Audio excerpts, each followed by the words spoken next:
আল্লাহ কোরআনে বলছে সবচেয়ে বড় ভীতিকর জায়গা হাসরের মাঠ।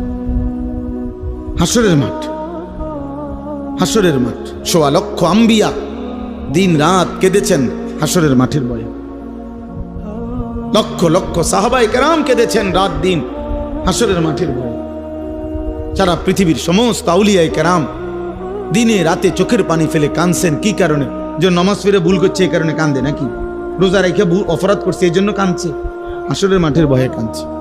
নাহলে কান্দে কেন ওনারা? উনি তো নামাজ পড়ছেই, উনি কান্দবো কিত্ত তাহলে? উনি তো রোজা রাখছেই, উনি কান্দে কা? উনি তো দান সৎকার করছেই। কথা বোঝেন নাই আমার? উনি কাঁদে কেন? কাঁদে হাসরের মাঠের ভয়ে। হাসরের মাঠের ভয়ে যাহা যদি আল্লাহ প্রত্যাখ্যান করে, যদি আল্লাহ গ্রহণ না করে, যদি আল্লাহর কাছে কবুল না হয় তো কি হবে? যদি নবীর দরবার থেকে ফেরেশতা বলে তাড়িয়ে দেয়, আর নবীজি যদি বলে সহকান সহকান, দূর হও উম্মত, কি হবে আমার? কে দিবে আমাকে আশ্রয়?